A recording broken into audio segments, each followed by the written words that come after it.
예, 복음서 비교 성경 공부 오늘 이제 세 번째 시간인데요. 오늘은 그 전반부에 나와 있는 그 복음서의 그 사건 순서와 또 12 제자들이 나오는 이제 순서에 대해서 한번 공부를 해보고자 합니다. 자, 먼저 이제 사전 배경으로 우리가 한번 생각해 볼 것은 예수님의 이제 공생애가 사역이 이제 시작되는 거죠. 공생애라 함은 예수님께서 이제 비로소 이 땅에 오셔서 실질적인 이제 사역을 하시는 것을 뜻하는 말입니다. 그래서 첫 번째로 하신 게 뭐냐면 요한에게 나오셨어요. 예, 침례자 요한에게. 그래서 침례자 요한으로부터 이제 침례를 받으셨죠. 그래서 마태복음 3장 그리고 마가복음 1장, 누가복음 3장에 이제 그 초반부에 당연히 이제 공생의 시작에 있어서 예수님께서 침례를 받으시는 장면이 나오죠. 자, 요한이 베푼 침례는 어떤 침례예요?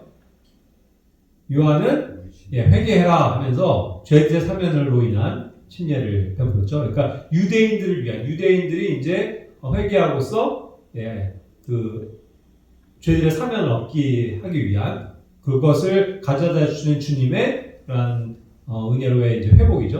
그래서 이제 회개하고 돌아와서 이제 요르단 강에서 침례를 받았습니다. 이제 특별한 과도기적인 사건인 거죠. 그렇다고 하면은 예수님께서는 죄들의 사면을 받으실 필요가 없는 분이죠. 그렇죠? 그럼에도 불구하고 요한으로부터 받으신 예수님이 받으신 침례는 그렇기 때문에 다른 종류의 침례인 거예요. 뭐냐면 예수님이 침례를 받으시고 딱 물에서 올라오실 때 어떠한 증거가 있었어요? 이렇게 하늘이 쫙 열리면서 보라, 이는 내 사랑하는 아들이다 하는 이 분이 바로 하나님의 아들이신 거를 계시하셨죠. 그렇게 해서 그것을 나타내 보이신 거예요. 그러니까 이제 공적으로 예수님을 이 땅에 나타내 보이기 위한 그러한 증명을 하기 위한 침례였다는 거죠. 죄를 씻기 위한 그런 침례가 아니고. 그 다음에 하신 일은 뭐예요? 그러자마자 광야로 들어가셨어요. 사역을 시작하신 게 아니라. 그래서 광야에서 며칠을 시험을 받으셨으니까 금식하시고 40일을 금식하셨죠. 그리고 이제 그 줄이신 다음에 사탄 마귀가 와서 예수님을 시험하는 장면이 나오죠. 그래서 3번의 시험이 있었는데 그것을 말씀으로, 기록된 말씀으로 다 물리치셨죠. 그래서 마태복음 4장에 나오고 그것이 마가복음 12장이라고 되어 있네요. 이거 잘못된 겁니다. 마가복음 1장이죠. 광야를 이끌고 가시니라고. 그렇죠? 마가복음 1장 12절부터 13절. 그리고 누가복음 4장 1절에서 13절에 나오는 구절입니다. 자, 그렇게 하신 다음에 이제 예수님께서 드디어 복음의 말씀을 이제 선포하기 시작한 거예요. 그런데 이제 예수님께서 전한 복음이 다 똑같은 종류의 이렇게 그러한 복음이 아니라 우리가 지금 얻는 그런 은혜의 복음 안에는 여러 가지 것들이 이제 있는 거죠. 자, 하늘의 왕국 그리고 하나님의 왕국 이것을 이제 동시에 선포를 하신 거예요. 그렇기 때문에 마태복음 4장 17절부터에서 보면은 여기서는 뭐라고 표현해요? 물론 이제 마태복음은 항상 유대인들을 위한 관점이기 때문에 하늘의 왕국이 가까웠다. 그 사실을 알리신 거죠. 그리고 마가복음 1장에서는 14절부터는 뭐예요? 똑같은 개념이지만 하나님의 왕국이 가까이 왔다. 이렇게 선포하셨단 말이에요. 그러니까 하나님의 왕국과 하늘의 왕국이 동시에 선포되어지는 것을 뜻하는 거예요. 그러니까 이것이 원래는 이제 같은 왕국이기 때문에 누군가는 그렇게 받아줬고 또 다른 사람은 또 다르게 적고 했지만 하나님의 왕국과 하늘의 왕국이라는 것이 이제 나눠져 있는 것을 분명히 알 수가 있는 거죠. 자, 이와 같이 이제 공생애를 시작하셨어요. 자, 그러고서 이제 오늘의 주안점은 뭐냐면 그 사건들을 전반부에 있는 사건들을 쭉 열거를 하면서 특별히 이제 예수님께서 제자들을 어떻게 부르셨는지 그런 것들에 대한 장면을 공부를 하는 건데 마태복음 4장 18절에서 보면 21절까지에 보면 이제 그 첫 제자들인 4명의 제자들을 부르시는 장면이 나오죠. 그것은 이제 공통적으로 갈릴리에 있는 어부들이었습니다. 이름이 뭐예요? 베드로라는 시몬, 그리고 그 형제 안드레, 그리고 또 나아가서는 야고보와 그의 형제 요한. 그 4명이었죠. 그들을 이제 부르시는 장면이 나와요. 그래서 내가 너희를 사람들을 낳는 어부가 되게 하겠다 하면서 나를 따라오라 이렇게 하잖아요. 그래서 이제 그들이 22절에서 얘기하는 것처럼 즉시 배와 자기들의 아버지를 남겨두고 그분을 따랐다. 그래서 이제 예수님을 따라가는 장면이 나오는 거죠. 마가복음 1장 16절에서도 거의 비슷해요. 그래서 다 동일하게 나오죠. 그래서 1장 20절에 그들이 자기들의 아버지 세베대를 품꾼들과 함께 배에 남겨두고 그분을 따라다니라. 그죠? 18절에서도 즉시 그물들을 버려두고 그분을 따르니라 했어요. 그러니까 완전히 이제 예수님을 알고 예수님의 부르심을 듣고 그냥 즉각적으로 순종해서 따라가는 장면이 나오죠. 그렇죠? 자, 그런데 이제 이게 조금 오늘 주안점인데 동일한 사건을 다루는 것 같지만 누가복음 5장을 보시면 이따가 볼 거예요. 5장부터 나오는 거기에서는 이 장면과는 조금 다른 각도로 설명을 하고 있어요. 그러니까 이제 항상 이것이 차이점이 있다는 것을 우리가 공부하는 거죠. 그래서 이 차이가 있습니다. 그것은 나중에 누가복음에 나오는 사건은 이거보다 나중 사건이에요. 그리고 먼저 우리가 알아야 될 것은 이 네 명이 이와 같은 순서로 예수님을 믿고 처음 이제 여기에서 예수님이 갈릴리 바다를 가시다가 그 두 형제 시몬과 안드레를 처음 만나가지고 나를 따라오라 해갖고 이 음성을 듣고 따라가야지 하고 따라간 것처럼 보이잖아요. 이 마태복음만 읽어보고 하면. 그런데 이제 성경은 전체적으로 이제 백업되어지는 여러 가지 복음서를 다 함께 봐야 된다는 거예요. 이건 첫 장면이 아니에요. 예수님을 이들이 처음 만나는 게 아니라는 거예요. 예? 생각을 해보세요. 물론 이제 뭐 그럴 수도 있지만 그냥 가만히 있는데 누군가가 와서 다짜고짜 너는 나를 따라라 하면 자기가 하는 생업을 그냥 팽개치지 따라야지 하는 정신 나간 사람이 어딨어요. 그렇죠? 예, 마태는 또 이제 그렇게 표현이 되고 있죠. 그러나 이제 그는 이미 많은 소문을 들었을 거예요. 그죠? 그러니까 이거는 굉장히 생소한 사건이 되는 거죠. 그러니까 그 앞에 어떠한 사건이 있었다는 것을 우리가 염두를 두어야 한다는 뜻입니다. 자, 그렇다면 어떠한 내용이 있어요? 그것은 이제 요한복음의 말씀을 봐야 해결이 되는 거예요. 예수님을 처음 만난 두 제자가 있었습니다. 자, 이것에 대해서 요한복음 1장 35절부터 37절에 얘기하는데 그 다음날 요한이 자기 제자들 중에 두 사람과 함께 서 있었다 이랬겠죠. 근데 여기서 말하는 게 이제 침례자 요한이에요. 침례자 요한에게는 먼저 자기를 따르는 제자들이 있었다고요. 예? 먼저 요한을 따르는 제자들이 있었던 거예요. 예수님에 앞서서. 그랬을 때 이제 36절 37절에서 그 요한이 저기 가시는 예수님을 보고 저분이 바로 하나님의 어린 양이다. 예? 이것을 증거했죠. 그랬을 때 그거를 듣고 이 두 제자가 요한의 제자였던 이 두 제자가 홀라당 누굴 따라간 거예요? 예수님을 따라간 거예요.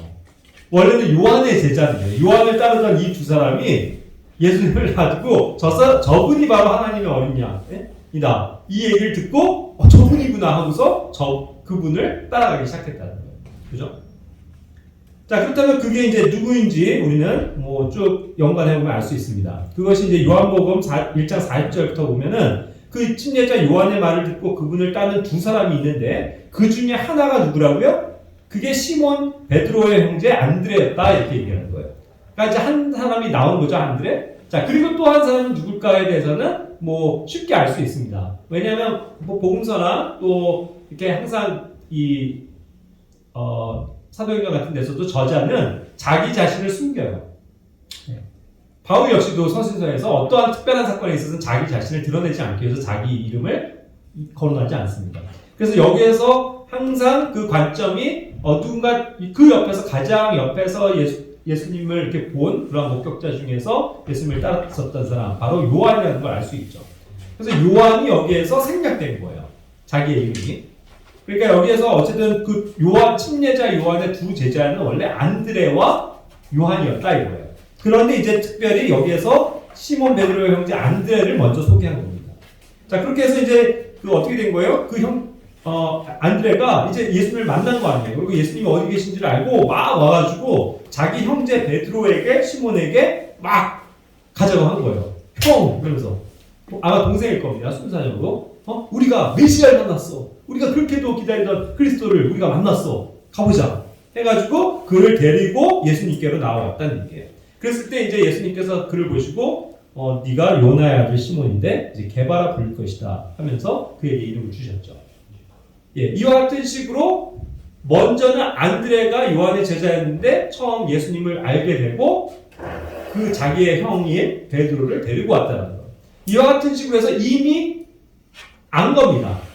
예? 베드로는 안드레와 함께 예수님을 보고 만난 적이 있는 거예요. 그래서 이분이 그분이라는 걸 이미 알고 있었다는 얘기죠.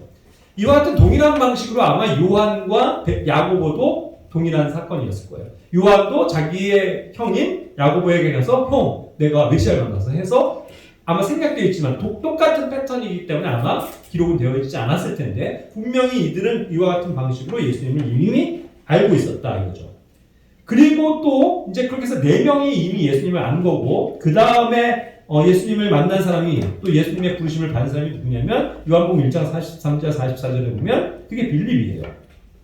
자, 빌립은 역시 그들의 같은 동네 사람입니다. 예? 안드레와 베드로와 같은 도시에 있는 베세다 출신이에요. 그런데 예수님께서 이제 갈릴리로 나아가시다가 빌립을 또 만난 거예요. 그랬을 때도 뭐라고 말씀하세요? 너는 나를 따르라. 그랬어요. 예. 그와 같이 어쨌든 빌립이 또 예수님을 만나고 알게 되는 그런 장면이 나오는 거죠. 그러니까 이제 여기까지 보면 최소한 5명이 이미 초기에 예수님을 만나게 된 것을 우리가 알 수 있는 겁니다. 다시 한번 정리하자면 예수님이 어부들을 부르시는 그 사건, 뭐 빌립은 어부라고 기록은 안 되어 있어요. 자, 그런데 이들이 다 예수님을 어디서 만나냐면 갈릴리 바닷가에서 만난 거예요. 그리고 이것이 이제 마태복음 4장 18절부터 22절에 나오고 마가복음 1장 16절부터 20절에 나옵니다. 아까도 말씀드린 것처럼. 그래서 이것이 같은 사건이라는 걸 아는데 누가복음은 나중에 5장 1절부터 11절에서 나오는데 이 내용은 굉장히 독특하게 다른 관점으로 기술된 다른 사건이다. 그 이후에 있는 사건을 얘기하는 것이라는 걸 먼저 전제 말씀드려요. 자, 그래서 이제 이 초기에 그 제자들, 최소한 5명이겠죠? 이들이 요한복음 2장 1절부터 11절까지 가보면 예수님이 처음 갈릴리 가나에서 처음으로 기적을 행하신 것이 나오죠. 예수님이 처음 행하신 기적이 뭐였습니까? 그 혼인잔치에서 물을 포도주로 바꾸시는 그 기적을 베푸셨죠? 자, 이것을 먼저 여기에서 했는데 그것이 갈릴리 가나에 있었던 혼인잔치였고 여기에 이제 그 제자들도 있었던 것 같아요. 그죠? 그랬을 때 그분의 제자들이 그걸 보고 믿었다 이렇게 말씀하고 있죠. 그래서 여기에서 그런 예수님을 따라가는 과정에서 이미 여기서 따라갔다는 건 그러니까 뭐 한두 번씩 계속 따라다녔었던 초기의 사건을 뜻해요. 근데 여기에서 확실하게 예수님의 이런 기적을 보면서 야 저분이 확실한 것 같아 하는 어떤 믿음을 갖게 되는 믿는 어떤 계기가 됐었다는 거죠. 자, 그런데 이것만이 아니라 초기에는 굉장히 많은 사건들을 그들이 경험을 했습니다. 그래서 이제 오늘의 주제는 이 전반부, 마태복음을 중심으로 봤을 때는 한 10장 전까지의 어떠한 예수님의 초기 사역에 있어서의 사건들을 배열을 하는 거예요. 이게 자칫하면은 다 비슷한 것 같아도 그 시간과 어떤 흐름이 정확하게 일치하는 것을 우리가 보기 위해서 비교를 해봐야 될 필요가 있는 거예요. 그래서 이제 제가 잘 정리를 해놓은 거니까 한번 나중에 또 참고를 하시길 바래요. 자, 먼저 이제 사건 순서를 말씀드릴게요.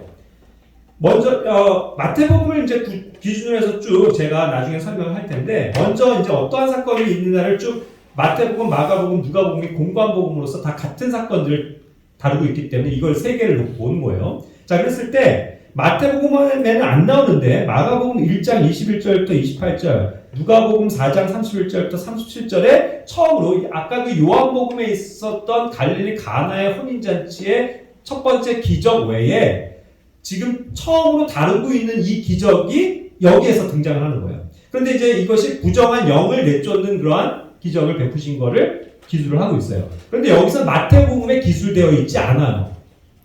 예? 마태복음에 없습니다. 그래서 여기 빈칸이죠. 자, 그리고 이제 그 다음 나병 환자를 고치시는 게 마태복음을 순서로 봤을 때는 쭉 이제 나온 거예요. 근데 왜 벌써 아까 4장에서 예수님을 그들이 따랐다 그랬는데 8장까지는 굉장히 긴 시간이 흐른 것 같잖아요. 그런데 사실은 마태복음은 5장, 6장, 7장 전체가 뭐에 대한 내용이냐면 산상수훈이라고 부르는 예수님의 가르침을 거기에 삽입해서 적어놓은 거예요.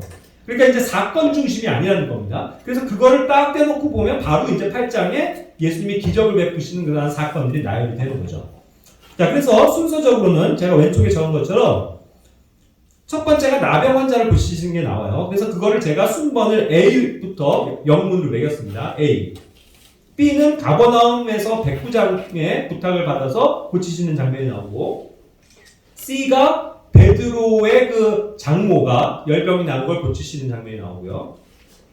D가 바람과 이제 배를 타고 가시는데 폭풍우가 불었죠. 그랬을 때 예수님이 꾸짖으셨잖아요. 그래서 바람과 파도도 잔잔케 하시는 그 기적이 나오고, 이가 그 게르게스 지역으로 들어가서 거기 마귀, 굉장히 많은 마귀, 군대라는 마귀에 들린 그런 사람을 낫게 하시죠. 그렇게 해서 그 악한 영이 어디로 떠나요? 지금 주지 마세요. 돼지떼, 그렇죠? 돼지떼에 들어가고 그것이 수천 마리가 다 죽게 되잖아요. 그런 사건을 얘기하고 있어요. 자, 그러고서 마태복음을 계속 기준하는 거예요. 그래서 이게 벌써 8장에 다 나와요. 그리고 이제 9장으로 넘어가면 마비병 환자와 친구들을 고치시는 장면이 나오고, 그 다음에 G 항목에서 드디어 마태를 부르시는 장면이 나와요. 여기에. 그 다음에 H로 넘어가서 금식 논쟁. 왜 당신은 금식하지 않소? 요한 내 제자들은 그렇게 금식했는데, 이런 것들을 논쟁하는 거였죠. 그리고 그 다음에 아이가 이제 야이로의 딸을 고치시러 가는 거죠. 근데 그것을 고치시러 갈 때 잠깐 혈루병을 앓고 있던 여인이 옷자락을 만져서 낫게 되는 그 사건이 같이 삽입이 되어 있죠. 그래서 여기까지가 쭉 순서적으로 8장, 9장, 마태복음을 중심으로 봤을 때 8장, 9절에 쭈르륵 나오는 거예요. 자, 그래서 이거를 제가 A부터 I까지의 순번으로 매겨놓은 겁니다. 그리고서 이제 10장으로 넘어가면은 12제자의 이름이 이제 소개가 되는 것까지 나와요. 자, 그런데 이 사건이 다 공관복음에서 같이 나오는데, 마가복음에서 이거를 보기 시작하면은, 아까 얘기한 그 A라고 하면 나병 환자를 고치시는 게 나오죠. 그게 여기 마가복음에서는 1장 40절에서 45절에 나온다고요. 그리고 그거보다 앞서 기술된 게 C, 즉 베드로의 장모를 고치시는 게 나와요.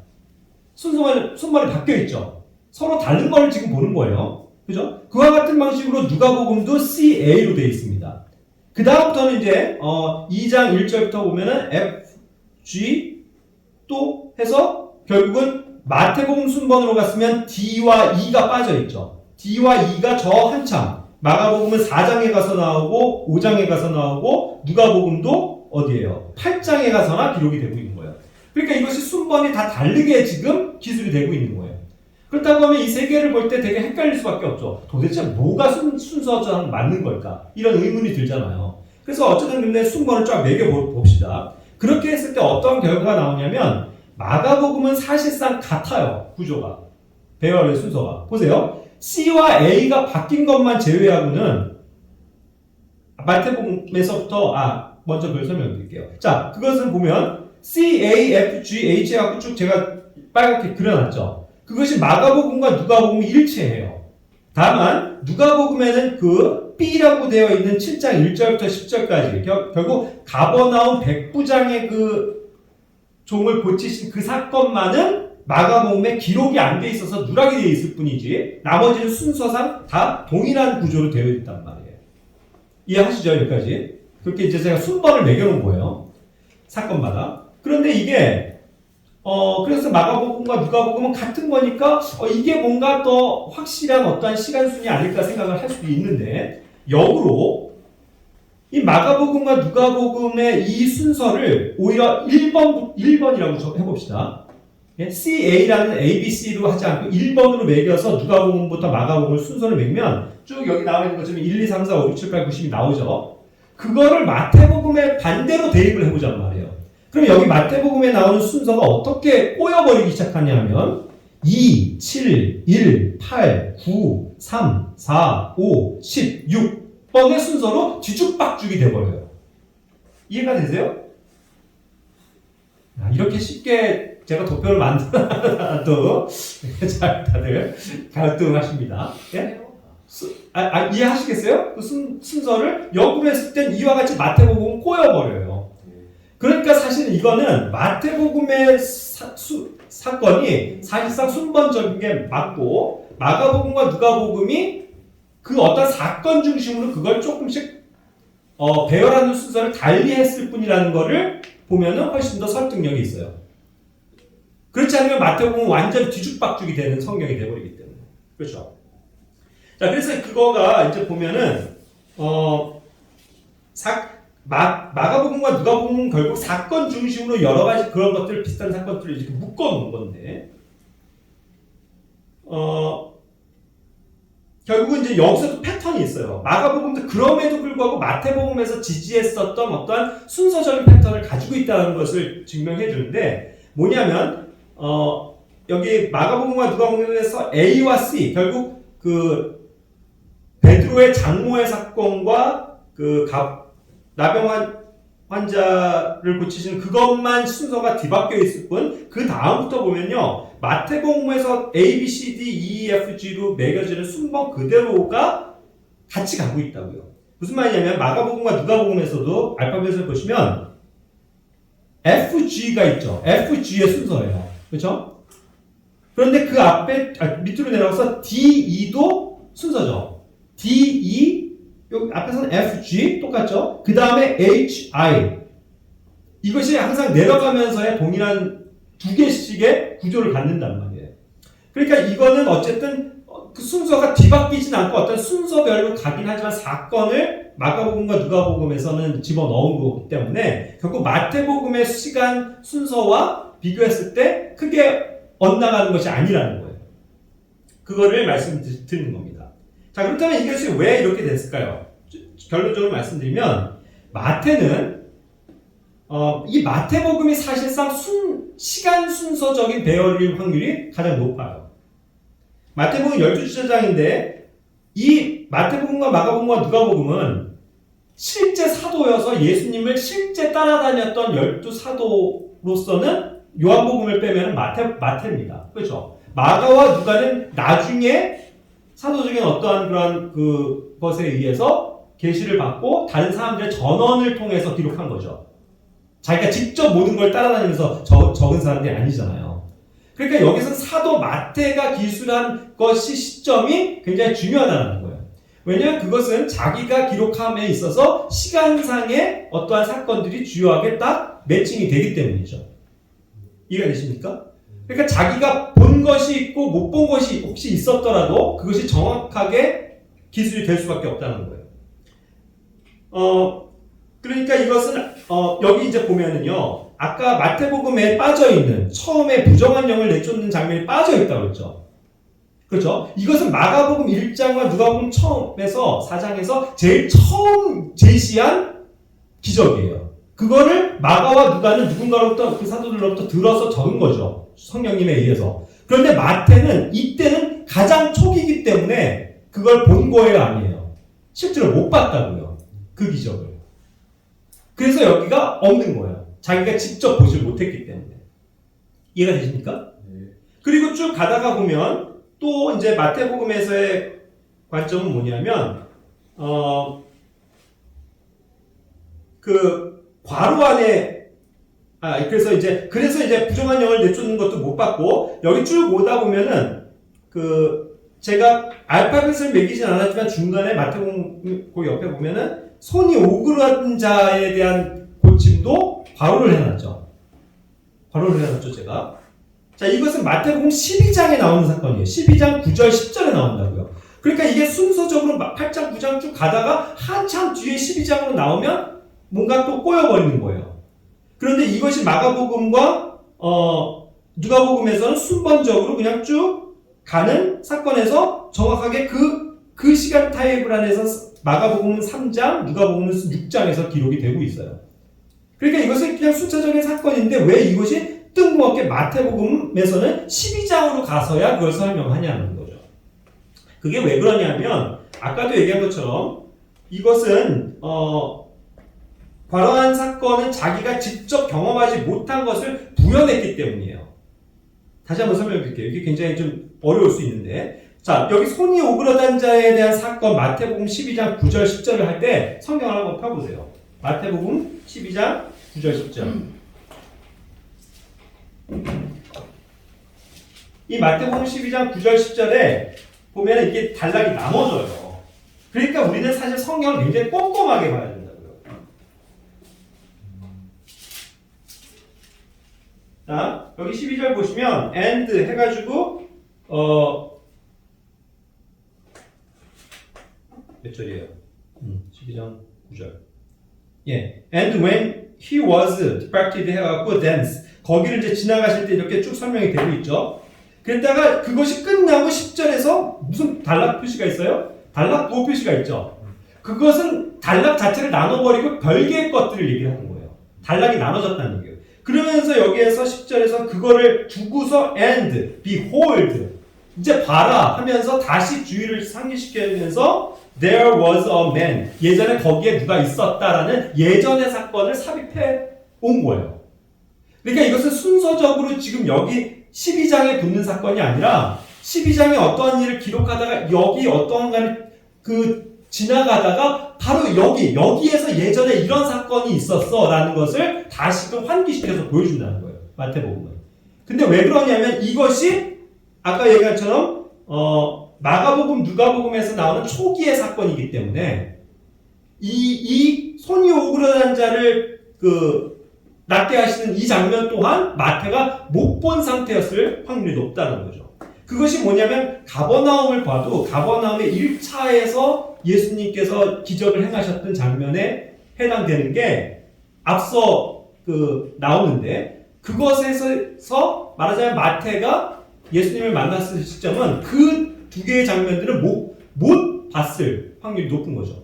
그래서 나중에 그것을 여기서 12장에서 삽입해가지고 이전에 있었던 사건을 설명하는 방식이다. 이거. 좀 어려울 수 있어요. 네. 근데 어쨌든 그렇게 그냥 일단 아시길 바래요. 그러니까 그 이전 사건을 얘기한 거다. 그러니까 결론적으로 얘기하면 마태가 실제로 자기가 부르심을 받기 전에 있었기 때문에 보지 못했었던 사건은 두 가지가 있는데 최소한 부정한 영을 내쫓으신 장면과 여기 손이 오그라든 자를 낫게 하신 그 장면은 실제로 자기가 없었기 때문입니다. 그래서 그것을 나중에 하나는 아예 기록을 안 했고 하나는 예전에 있었던 사건인 것을 12장에 가서야 비로소 얘기를 하고 있다는 얘기죠. 그렇게 됩니다. 자, 그래서 어쨌든 마태복음이 시간상의 배열의 순서일 확률이 높다는 거예요. 그리고 왜 또 그럴 수 있냐 하면 마태의 직업이 뭐예요? 세리죠. 세리가 하는 일은 정확하게 돈을 걷고 그걸 기록해야죠. 그렇죠. 철저하게 기록해야죠. 몇 년, 몇 월, 며칠에 김동문이 얼마를 냈다. 적어놔야죠. 그렇죠. 날짜가 틀리면 돼야 안 돼요. 숫자가 틀리면 돼야 안 돼요. 절대로 안 돼요. 그래서 이 세리 마태는 굉장히 기록에 철저한 사람이에요. 더군다나 그 시간과 액수와 숫자, 수열을 함에 있어서 정확하게 했을 확률이 가장 높은 사람이죠. 그래서 이게 친밀성이 있어요. 마태복음이 가장 시간 배열상의 순서다. 그런데 앞서 없었던 거 두 가지는 아예 없게도 기록했고 또 하나는 예전에 있었던 사건을 나중에 삽입해서 들어올 때 그 문단 부호를 단락을 나눔으로써 거기를 지나가면서 있었던 사건을 얘기한다. 그거예요. 자, 이 관점이 굉장히 중요합니다. 나중에 마태가 부르심을 받은 시점도 거기에서 해결을 얻을 수 있기 때문이에요. 자, 그럼 하면 마가복음은 보세요. 1장에서 사실 5장까지로 처음부터 해서 굉장히 압축해서 모든 것을 이야기해주고 있습니다. 사건들. 그래서 가장 마가복음이 집약적인 아주 요약 형태로 가장 잘 되어져 있는 사건 배열이고요. 또 누가복음은 이제 그런 반면에 굉장히 세밀하죠. 세밀해요. 그러니까 누가복음은 항상 그 의사 누가의 관점에서 굉장히 세밀하게 어떠한 그런 인간의 가진 상태, 감정 또 이런 것까지도 굉장히 세세하게 다루고 있단 말이에요. 네. 그러한 측면이 이제 굉장히 강조가 되고 있죠. 자, 그리고 이제 그래서 아까도 여기 사건 장소를 보시면 가버나움도요. 가버나움이라는 장소를 우리가 찾을 수 있는데 1차에서 예수님께서 하신 사역이 있고 어딘가를 다른 지역을 가셨다가 다시 가버나움에 가셔서 있었던 사건이 있어요. 그러니까 가버나움도 그 초기의 사역에 있어서도 1차가 있고 2차가 있다는 것으로 나눠볼 수 있다는 거예요. 그런 게 예를 들어서 마가복음 1장 21절에서 보면은 알 수가 있어요. 첫 번째 가버나움 말고 두 번째로 이제 가버나움에 가셨을 때 이런 일이 있었다. 이런 것을 이제 기록을 하고 있거든요. 그러니까 이제 이런 것들을 어떤 세세하게 맞추는 데 있어서 우리는 꼼꼼하게 이런 것들을 봐야만이 해결이 되는 거예요. 예.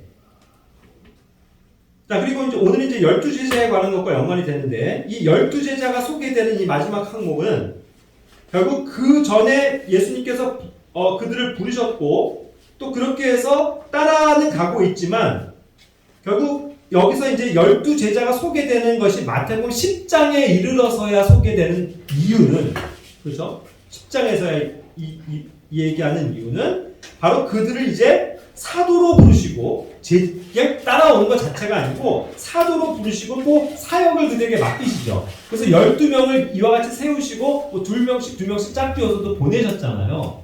그런 것을 기점으로 했을 때부터 이 12제자의 이름이 소개되는 겁니다.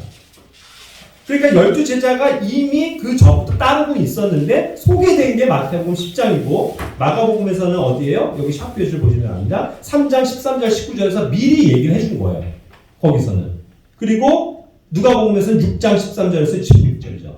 그와 같은 식으로 그거는 어쨌든 뭐 순서적인 게 중요한 게 아니라 12명을 이와 같이 다 따르고 있었는데 그들을 예수님께서 보내신 시점이나 어떤 목적이 그들에게 이제 그 복음을 전하기 위해서 보내어졌다는 그것을 알리실 때 집어넣어 놓은 사건이기 때문에 시간의 어떤 순서와는 크게 상관이 있는 것은 아니라는 거예요. 그래서 제가 이제 알파벳으로 빼고 샵으로 제가 표시를 해놓은 겁니다.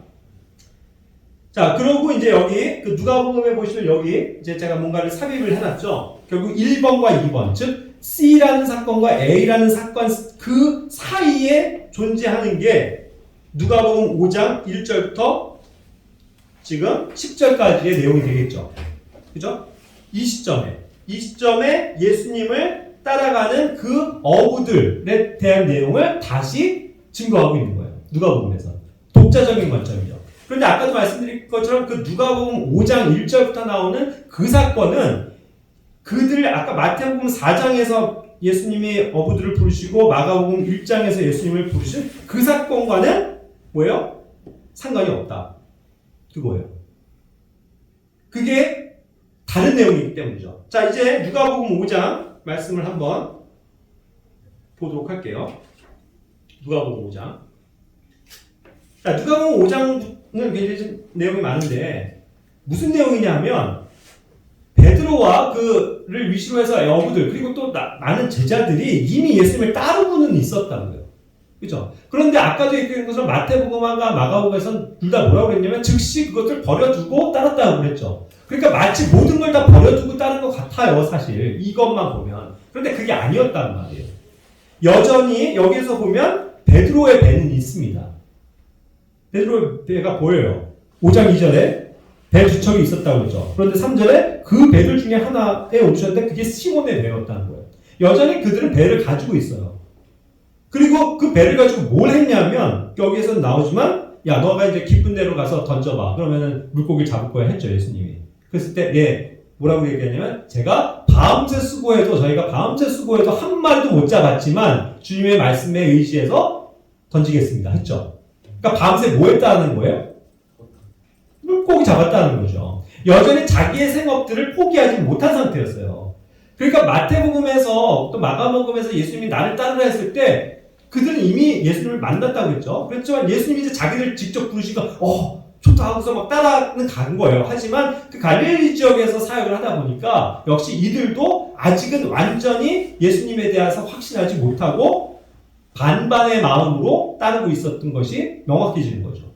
그래서 여전히 그냥 생업과 이런 것들을 같이 하고 있는 상태에 있었던 거예요. 그런데 이제 어떠한 충격적인 사건이 나와요. 그렇게 해서 예수님의 말씀에 의지해서 가서 실제로 물고기를 잡으니까 밤새 허탕 쳤던 그것이 아니고 엄청나게 많은 물고기를 잡은 거죠. 그물이 찢어질 정도로. 그렇죠. 그랬을 때 그 배에 있던 동료들에게도 했다고 했는 걸 보고 두 척이 있었다 그러면 역시 그 한 척의 배는 요한과 야고보의 배였을 거라고요. 이 배는 안드레와 베드로의 배고. 그죠? 그 두 배에 가득 실어서 돌아온 거예요. 그러면서 이제 이때서야 5장 8절에 베드로가 깨닫는 거예요. 뭘요? 예수님의 무릎에 완전히 엎드리죠. 오 주여 내게서 떠나소서. 나는 죄 많은 사람입니다. 그죠? 그래서 이제야말로 예수님을 실제로 하나님의 아들이요 주로서 시인하고 그분을 따르게 되는 계기가 된 거예요. 진짜 이분이 맞고요. 그 전까지는 보세요. 그 전의 사건들은 아까도 본 것처럼 여러 가지 사건들을 봤다고요. 기적들을 봤다고요. 자기의 장모, 예? 장모도 열병에 날아서 막 죽을랑 말랑 하는 그때에도 예수님께 고쳐주신 것도 경험을 했잖아요. 그리고 많은 일들을 봤다고요. 갈릴리 가나에서도 물로 포도주를 만드신 것도 봤다고요. 그래서 어느 정도는 따라다녔지만 여전히 이게 긴가 민가 하면서 따라다녔는데 이들이 가장 확실하게 예수님을 깨닫고 꼬꾸러지게 된 계기는 뭐였냐면 자기의 가장 자신 있다고 하는 거예요. 그죠? 뭐예요? 자기 베테랑 어부거든요. 나 베테랑. 내가 무슨 이걸 다 여기 호수에 이거 다 사정 아는데 무슨 소리예요, 예수님? 뭐 지금 와서 던지라고요? 지금 이 시간에 잡히지도 않아요. 원래 이건데 그러한 자기가 확실하게 아는 것을 주님께서 뒤집어 엎으신 거잖아요. 가라, 던져라. 던졌어요. 너무나도 많은 걸 본 거잖아요. 그랬을 때 이분이시구나 하면서 자기가 정말 죄 많은 의심 많은 사람이라는 걸 깨닫는 거예요. 자, 그래서 이제 여기에서 어떠한 놀라운 점이 있냐면 두려워하지 말라 10절에 이제부터는 내가 사람들을 너희가 낚으리라 하면서 이제 다시 한번 그것을 설명하셨고 11절에 이르러서야 뭐라고 표현해요? 그들이 자기들의 배들을 뭇에 두고 모든 것을 버린 채 그분을 따른다. 예? 이제서야 확실하게 예수님을 알고 아까 마태복음 4장과 마가복음 1장에서 나를 따라오라 했을 때 그냥 주저없이 따라가서 그냥 따라다녔던 거예요. 그런데 이제는 확실하게 그런 사건을 통해서 그런데 더구나 놀라운 건 그 많은 기적들을 봤음에도 불구하고 그것이 자기에게 해당되는 게 아니었기 때문에 깨닫지 못했는데 이제는 정말 이 사건을 통해서 주님이 하나님의 아들이신 것을 시인하고 주님 앞에 엎드려진 장면이 나옵니다. 그래서 자기의 삶을 이때 헌신하게 된 거예요. 그래서 누가복음 5장에 이르러서야 이들은 완전히 전심으로 모든 걸 버리고 따르게 된 계기가 된 겁니다. 그래서 나중에 이제 그들이 고백하죠. 마태복음 19장 27절 28절에서도 주님, 우리가 모든 것을 버리고 주님을 따랐는데 그럼 우리가 무엇을 얻겠습니까? 이렇게 자신 있게 고백하잖아요. 질문하잖아요. 그게 어떤 사건이에요? 아까 그 누가복음 5장 11절을 계기로 해서 자기들이 그때 이제 모든 걸 다 버리고 따랐단 말이에요. 그 전까지는 그들이 여전히 배가 있고 또 사용하고 자기들 저기 하면 물고기도 잡으러 가고 하면 반반의 그러한 삶을 살았지만 그때를 이유로 모든 것을 버리고 따르게 된 계기가 되었다. 그거죠. 그래서 이것은 이제 결국 그들이 받을 보상에 관해서 말씀하신 겁니다. 그렇죠? 그렇게 했을 때 그래 너희가 이제 내가 영광의 왕자에 앉아있을 때 나를 따른 너희도 12왕자에 앉아서 이스라엘의 12지파를 재판하게 될 것이다. 통치하게 될 것이다. 이러한 이제 놀라운 보상을 약속하시는 거예요. 이것이 계기가 된 거예요. 그러니까 우리가 예수님을 뭐 하나의 교훈이죠. 주님을 따른다는 것도 우리들의 반반에 그냥 양다리 걸치는 거 그런 거 원하시는 게 아니에요. 전적으로 정말 주님을 믿고 따를 때 하나님께서 그러한 사람들에게 보상해 주시지 두 마음 품고 양다리 걸친 채 적당히 눈치 봐가면서 요리 붙었다 저리 붙었다 하는 것을 원하시는 게 아니라고. 그래서 그런 것들을 요구하셨을 때 이들 12제자를 빼고서는 나머지 사람들 다 떨어져 나갔잖아요. 따라가겠습니다 해놓고도 다 막혔잖아요. 그죠? 그러나 이들은 어쨌든 그것을 전식으로 따랐다는 말이에요. 그리고 또 한 사람이 있습니다. 마태는 이제 누가 보면 그 사건 바로 이어서 또 그러한 사람이 있었다라는 것을 누가 증거한 거예요. 누가 보면 5장 27절 28절에 여기 이제 마태라고 하는 똑같은 이름이 레위입니다. 레위가 나오죠. 그가 세금을 받는 곳에 앉아서 열심히 일하고 있는데 예수님이 만나신 거예요. 나를 따르라. 그래서 그때 이 사람도 주저함 없이 모든 것을 어떻게 해요? 버려두고 일어나서 그분을 따랐다고 했어요. 자기가 하던 일, 뭐 돈, 그냥 아무 상관없이 그냥 놔둬버리고 버려둔 채 주님을 따랐다는 거예요. 결국 이제 마태도 뭔가 계기가 있었을 텐데 역시 마태는 그 전에 이미 이러한 가버나움이나 여러 지역에서 있었던 예수님의 그 기적의 사건을 굉장히 많이 들었을 거라고요. 그래서 관심을 가지고 궁금히 여기던 차에 예수님을 만났기 때문에 주저없이 이제 따라가게 된 사건이고 역시 마태는 그 점에 있어서 전혀 거리낌이 없었죠. 주저함 없이 그냥 믿고 따랐다고요. 그래서 순차적으로는 먼저 4명의 제자들 그리고 거기다가 더해서 아까 빌립이라는 한 지역에 있었던 무리들을 주님께서 부르셨고 그 다음 과정에서 이제 마태가 드디어 예수님을 따르는 사건이 나온 건데 그 시점이 바로 여기 누가복음 5장에서 다 기록한 걸 봐서는 베드로와 그 어부들도 정말 전적으로 모든 걸 놔두고 주님을 따라갔었던 그 계기가 되는 사건. 그때쯤에 마태도 그런 헌신을 가지고 따라갔었다는 걸 알 수가 있는 내용인 거죠. 그러니까 늦게 부름을 받았지만 그만큼 오히려 더 헌신을 해서 따라갔다는 얘기예요. 자, 이와 같은 이제 사건의 순서가 이제 설명이 되고 있습니다. 자, 그러면 이제 조금 정리를 해볼게요. 12의 제자의 이름을 오늘 조금 설명을 해드리고 마칠게요. 물론 뭐 제자들의 이름을 다 아시긴 하겠지만 이것도 역시 비교를 해보면서 정확하게 정리를 할 필요가 있어요. 마태복음 10장과 마가복음 3장과 누가복음 6장에 각각이 이제 그 12명의 제자의 이름이 기록이 되어 있습니다. 그런데 마태복음은요, 부터 보시면 이제 뭐 순서가 나오는데 항상 베드로가 먼저 나와요. 모든 복음서에 공통적으로 처음 나오는 건 베드로입니다. 그렇다면 이건 순서가 아니라는 거죠. 예수님을 만난 순서가 아닙니다. 그렇죠? 아까 순서로 따지면 안드레와 오히려 요한이 먼저예요. 그런데 그거를 다 제외하고 베드로를 항상 먼저 놔요. 그 이유를 우리는 알죠. 그리고 거기에다가 더 그것을 확실하게 못 받기 위해서 마태는 뭐라고 그래요? 첫째. 항상 first는 누구였다? 베드로였다. 그것을 자기들을 그 같은 12 제자인 마태도 인정을 하고 그것을 첫째라고 인정을 했다는 얘기예요. 그것이 주님의 존명이에요. 항상 그런 예수님을 따라가는 데 있어서 가장 열심을 냈었던 사람은 베드로입니다. 자, 그런데 이 사람의 원래 이름이 시몬이죠. 그런데 베드로, 개발하는 이름을 더해 주신 거예요. 그래서 시몬이고. 자, 그 다음에 이제 보면은 그 다음에 나오는 게 마태복음 그리고 누가복음에선 그의 형제 안드레 이렇게 나오는 게 또 정상이죠. 안드레를 얘기했어요. 왜냐하면 그것이 순서적으로도 그들이 묶여서 같이 아까도 얘기한 것처럼 그들을 먼저 부르시고 픽업하시고 그 다음이 세베대의 아들들인 야고보와 요한을 하셨기 때문에 순서적으로 맞아요. 베드로, 안드레, 그 다음에 야고보, 요한. 그 네 명에 있어서도 항상 그 순서가 맞아요. 자, 그런데 재밌게도 마가복음은 그 순서를 또 뒤집는다고요. 자, 우리는 항상 성경의 순서조차도 굉장히 중요한 거라는 걸 항상 이해하셔야 됩니다. 누가 먼저 나오느냐에 따라서 장자인지 차자인지를 이해할 수 있는 것처럼 그 항상 먼저 나오는 숫자 이런 것들이 그 이름이 중요한 거죠. 그런데 여기에서는 이제 야고보가 이제 세베대의 아들이라고 얘기하고 보아너게 천중의 아들들이라는 이름을 더 주셨다고 한 이 두 명 야고보와 요한이 나오는데 안드레를 밀어버리고 이들을 먼저 올려놨어요. 마가복음에서는. 그렇죠? 그럼 이것은 뭐냐는 거예요.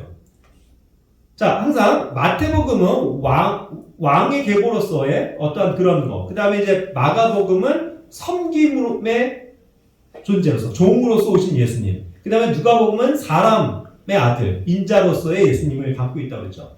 그래서 철저하게 누가복음은 어떤 사람의 이러한 어떤 족보를 정확하게 우리가 공부한 것처럼 다뤘었고, 마태복음은 어떤 세대에 관해서 굵직굵직하게 봤었던 거잖아요. 그렇듯이 마가복음도 뭔가 특징이 있을 텐데 여기에서는 이와 같은 순서로 항상 얘기하고 있는 것이 전체 모든 성경에서 일맥상통하게 앞에 세 사람을 두는 그 수제자 베드로, 야고보, 요한 순서 그걸로 돼 있다는 거예요. 그러니까 마가복음에서는 주제가 섬김으로서의 종으로서 오신 예수님이잖아요. 그렇다면 여기 사도들도 마찬가지 영역일 거라는 거예요. 주님을 위해서 열심히 헌신하고 정말 수고하고 뜨겁게 섬겼었던 그러한 사람의 순서적인 열거일 수 있다는 거예요. 그렇게 보면 베드로, 야고보, 요한을 따라갈 자가 없어요. 그래서 항상 3명이라고요. 그렇죠? 그와 같은 순서로 되어 있다는 거죠. 그래서 이제 마가복음에서 안드레가 밀려있는 거예요. 자, 그 다음에 5번째는 누굽니까? 아까 얘기한 것처럼 공통적으로 빌립이에요. 그렇죠? 순서적으로도 그렇고. 자, 그런데 이제 그 다음은 항상 또 누가 나오냐면 바돌로메가 나와요. 바돌로메.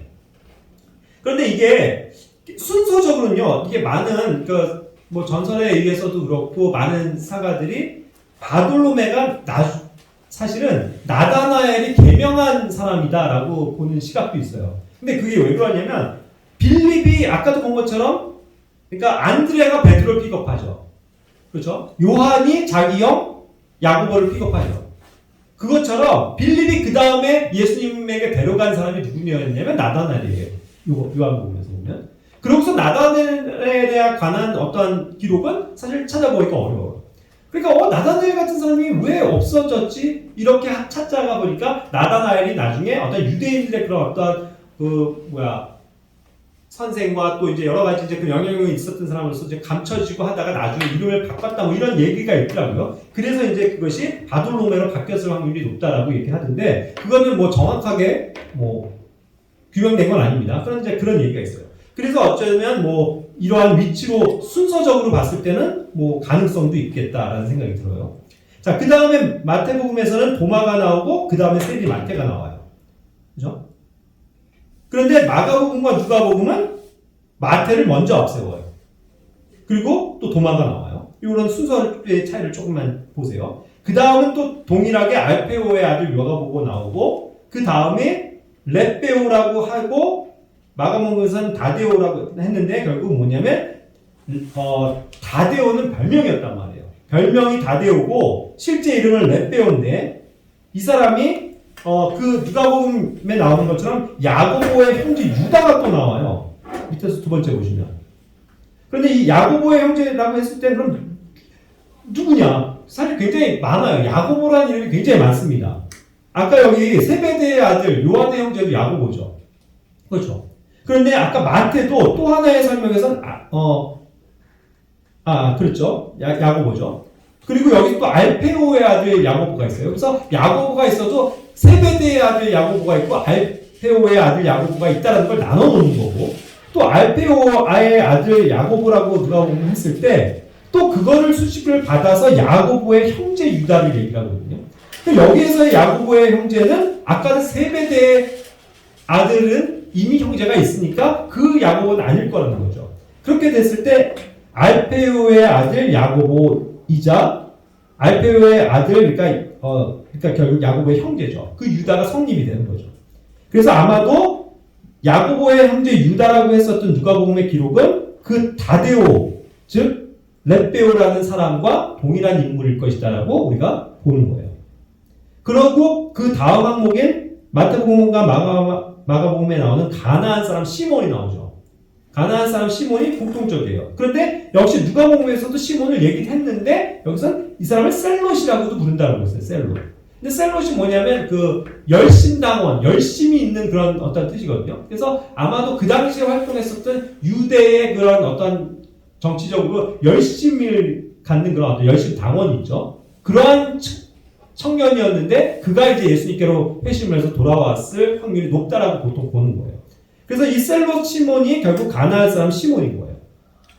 그러니까 결국 가나안 사람이죠. 그러니까 가나안 사람인데 유대인이라고 한다면 가나안 출신이긴 하지만 아버지든 어머니든 완전히 유대로 종교를 비화해서 유대인으로서 살아가는 그런 사람이었겠죠. 이스카리옷도 마찬가지예요. 이스카리옷도 사실은 유대인이지만 그 유대 땅이 아니거든요. 이스카리옷은 가룟유다라는 것이.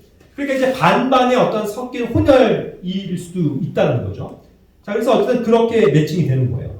그리고 마지막에는 항상 꼴찌에 당연히 놓여 있는 거죠. 누가요? 가룟유다가. 그래서 공통적으로 배반하여 넘긴 자라고 표현했고 또 배신자라고 표현을 한 이유가 여기에 있습니다. 이와 같은 방식으로 이제 그 제자들을 열거를 해놓은 거예요. 그러니까 마가복음은 섬기는 자로서 열심의 어떤 헌신이 순서로 매겨졌다라고 본다면 마태복음은 예수님을 실제로 따라온 그 시간적인 순서에 따라서 해놨을 확률이 높고 또 누가복음에서 그걸 좀 달리 해놓은 것은 뭐냐면 실제로 그 사람의 계보를 따라서 항상 적었었던 그런 누가의 방식에 따라서 이게 실제 나의 순서였을 확률도 높다는 거예요. 자, 그런데 여기 빈칸에 보시면 사도행전에서도 다시 이 사도들에 대해서 명명이 나오는데 거기서 사도행전 1장 13절에서는 사도로서의 순서를 매기고 있어요. 그래서 여기서 쭉 달라지는 것이 보면은 여섯 번째로 누가 갑자기 탁 튀어나오냐면 저 중간에 있던 도마가 튀어나와요. 도마가. 그렇죠? 나머지는 다 똑같은 순서인데 도마가 그 위로 올라와 있습니다. 이 순서도 굉장히 중요한 거겠죠. 그렇다면 도마는 바로 이 직전에 무슨 사건이 있었길래 그가 갑자기 위로 올라왔을까? 사도. 뭐였어요? 도마는? 의심했잖아요. 실제로 의심했었잖아요. 근데 그 사건을 계기로 진짜로 주님께 회심하는 마음으로 그때서 정말로 제가 잘못했습니다 하면서 정말로 더욱더 헌신되는 계기가 됐을 수 있다는 거죠. 왜 그래요? 베드로를 보면 알 수 있죠. 베드로가 한번 나자빠졌었지만 그걸 계기로 해서 다시 일어났잖아요. 그래서 더 열심을 냈잖아요. 그것처럼 아마도 도마도 그러한 상태가 아니었을까. 그래서 이제 여기 이제 조금 더 위로 올라와 있는 것을 볼 수가 있어요. 똑같은 누가복음과 사도행전이 사실 기록이 같아야 되잖아요. 그게 아니라면 왜요? 둘 다 누가 쓴 거예요? 누가가 썼죠. 누가가 썼는데 이거를 방식을 달리 했다라고 한다면 분명히 이유가 있기 때문이라는 거죠. 그런 것도 발견할 수 있습니다. 그리고서 이제 유다 대신에 이제 마띠아를 선출을 한 거죠. 이와 같이 이제 정리를 해볼 수가 있는 거예요. 마지막으로 그래서 12 제자들 중에 수제자가 결국 3명이 있었다. 항상 그것은 베드로와 야고보와 요한인데 마태복음 17장에서 보여지는 것은 베드로와 야고보와 그의 형제 요한. 항상 이 순서로 해요. 이 순서로 예수님은 가장 핵심적인 일들에는 그들을 데리고 가셨어요.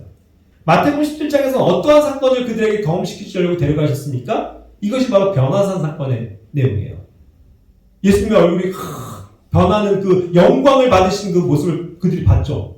그래갖고 막 이것은 막 꿈인가 생각인가 놀랬잖아요. 그게 뭐냐면 그분이 가지고 오는 하나님의 왕국의 실체를 그들에게 보여준 거예요. 그 사건에 그들을 데려가셨다는 거죠. 결국 하나님의 왕국의 어떠한 영광의 실체를 이미 그들에게 맛보이셨다. 그래서 성경에도 여러분들 난해구절 중에 여기 있는 자들 중에 죽음을 맛보기 전에 하나님의 왕국을 볼 자가 있다 하셨죠. 그게 결국 누군 거예요? 이 3명인 거예요. 변화산 사건을 통해서 하나님의 왕국이 실제로 이와 같이 임할 것이라는 걸 간접적으로 보여주셨던 거죠. 그리고 마가복음 5장 37절에서는 또 역시 어떠한 사건에 데려가셨냐면 그 죽었던 소녀를 살리시는 거기에 이 3명만 들어가셨다는 거죠. 그래서 부활을 직접 목격시켜 주셨죠. 부활의 소망을 가져준 거예요. 가장 그 핵심적인 3명의 제자예요.